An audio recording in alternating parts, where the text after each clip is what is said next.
বান্ধবীর গায়ে হলুদে যাব। কর্তামশাইকে বললাম, আমাকে বাজার থেকে একটু ফুল এনে দেবে।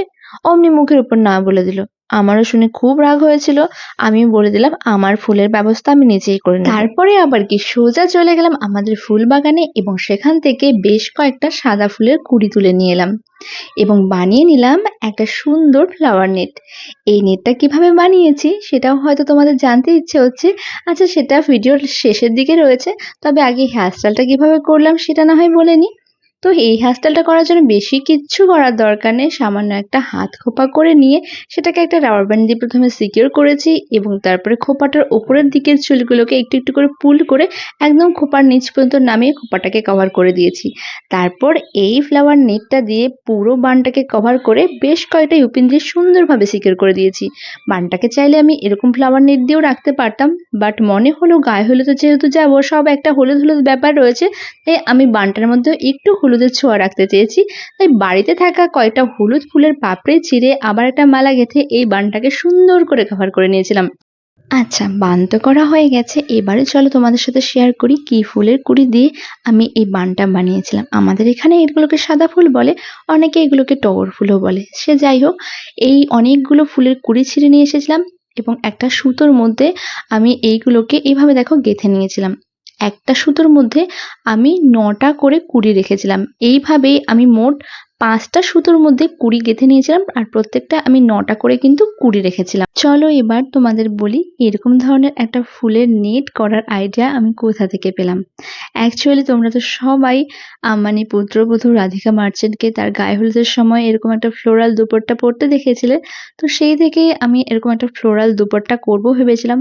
বাট তার জন্য আমাকে প্রচুর মোগরা ফুল দরকার ছিল, যেটা আমাদের এখানে নেই। আর যদি আমি এরকম ফুলের কুড়ি দিয়েও করতে হতো তাহলে কিন্তু আমার পাশের বাড়ি থেকে ফুল চুরি করতে হতো। তাই ভাবলাম আর ফ্লোরাল দুপাট্টা করে লাভ নেই, এমনিতেও আমার বিয়ে হয়েছে, ১৭ বছর হয়ে গেছে। তার থেকে বরং একটা ফ্লোরাল নেট করি, যেটা আমি হেয়ার স্টাইল ভিডিও করতে পারবো। তো দেখতে পেয়েছো আমি ৫টা এরকম মালা গেঁথে নিয়েছি এবং প্রত্যেকটা মালাকে না দু সাইডে আমি একটু মানে দেশি জুগাড় লাগিয়েছিলাম, দুটো চেয়ারকে পাশাপাশি রেখে তো মালাগুলোকে দুপাশ থেকে বেঁধে নিয়েছিলাম।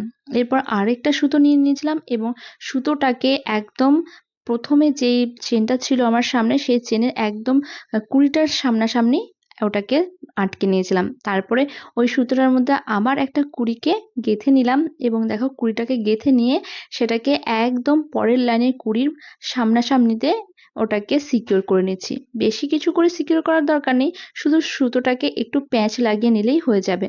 এরপর প্যাঁচ লাগানোর পরে এই সুতোটার মধ্যে আবার একটা কুড়ি আমি সেম ভাবে গেঁথে নেব এবং গেঁথে নিয়ে অপর সাইডে দেখো একদম ত্রিভুজের মতো করে কুড়িটার সামনের দিকে ওই সুতোটাকে আবার অ্যাডজাস্ট করে নিচ্ছি এবং একটা মানে পেঁচিয়ে মতো নিয়েছিলাম, আর কিছু বিশেষ করার দরকার নেই। তো এইভাবেই একটা একটা করে কুড়িকে গাঁথতে হবে এবং সেটাকে ত্রিভুজের মতো করে অপর সাইডের লাইনের সাথে অ্যাডজাস্ট করে দিতে হবে।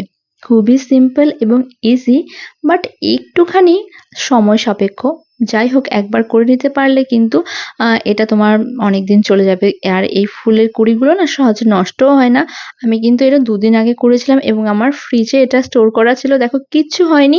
যেমন ফুলটা তেমনই রয়েছে। তোমরা হেয়ার স্টাইল দেখে বুঝতেই পারছিলে যে কুঁড়িগুলো কিন্তু একদমই ফ্রেশ ফ্রেশ লাগছিল। তো এইভাবেই আমি একদম ৫টা লাইনকে কমপ্লিট করেছিলাম। আর দেখো পুরোটা কমপ্লিট হওয়ার পরে কতখানি দেখতে সুন্দর লাগছিল।